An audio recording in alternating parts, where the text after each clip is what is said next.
Shalom dan puji Tuhan saudara atas kebaikan Tuhan pada setiap kita, sehingga pagi ini saudara, dengan kebaikan Tuhan kita boleh bangun dengan tubuh badan yang sehat, pikiran cergas dan semangat yang berkobar-kobar untuk bekerja dan mau melayani Tuhan.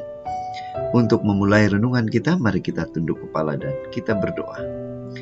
Bapa Syurgawi, terima kasih atas kebaikan-Mu, genap bersama dengan kami di pagi ini dalam mendengarkan dan pelajari firman Tuhan. Dalam nama Yesus kami berdoa. Amin. Saudara dan saudari yang dikasihi dalam Kristus, tajuk renungan kita pagi ini ialah pakailah pakaian pesta. Untuk apa?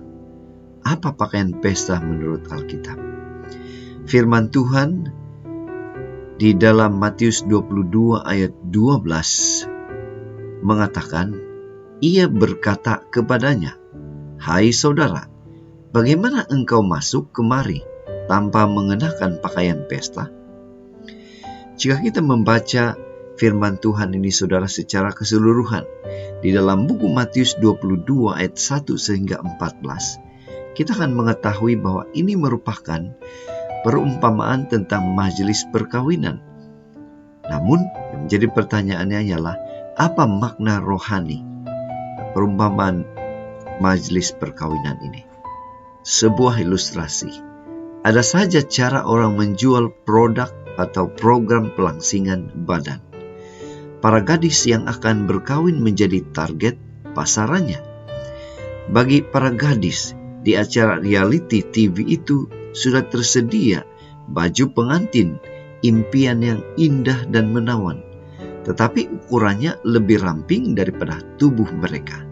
Maka mereka harus menjalani program diet dan senaman supaya mereka dapat mengenakan pakaian itu dengan selesa dan penuh percaya diri. Hasilnya, para gadis itu tampak ceria berseri mengenakan pakaian itu di hari bahagia mereka. Saudara, kita kembali kepada firman Tuhan pagi ini. Perumpamaan perjamuan kawin berbicara tentang karunia Tuhan yang memanggil semua orang untuk menerima keselamatan. Siapapun diundang ke situ. Bukankah terasa janggal jika ada orang yang tidak mengenakan pakaian pesta kemudian ditolak? Jelas, kaum jalanan tidak mengenakan pakaian pesta.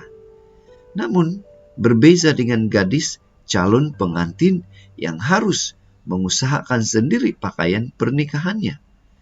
Pakaian pesta ini sudah disediakan tuan rumah untuk para tetamunya.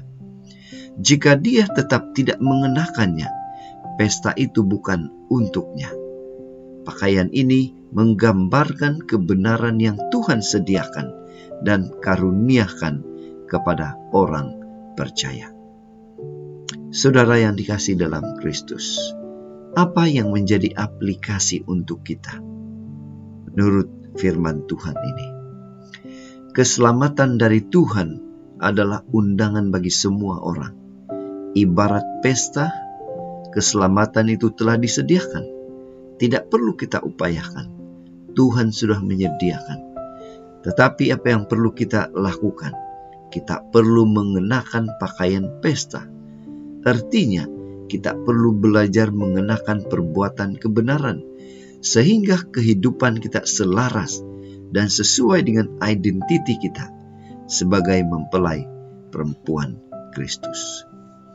Apakah kita sudah bersedia mengenakan jubah kebenaran yang Tuhan karuniakan? Jangan tunggu. Mari kita terima itu dan kenakan dengan penuh kesyukuran. Itu sebabnya pada pagi ini, panggilan untuk kita ialah, terimalah pemberian Tuhan itu. Keselamatan adalah anugerah Tuhan. Hidup sebagai orang yang sudah diselamatkan adalah tanggung jawab kita. Dengan pimpinan Roh Kudus Tuhan, kita boleh melakukan itu. Inilah doa dan harapan kita, dan mari kita bersyukur dan berterima kasih pada Tuhan. Karena bila mana kita datang kepada Dia, Dia akan memberikan kita kemampuan, kekuatan untuk terus boleh mempertahankan anugerah keselamatan ini dalam hidup kita. Mari saudara, tetap setia, tetap semangat, tetap positif, dan tetap sehat bersama dengan Tuhan. Tuhan memberkati. Mari kita berdoa.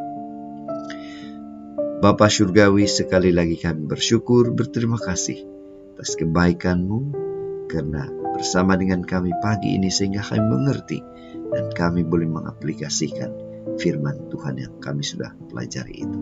Dalam nama Yesus kami sudah berdoa. Amin.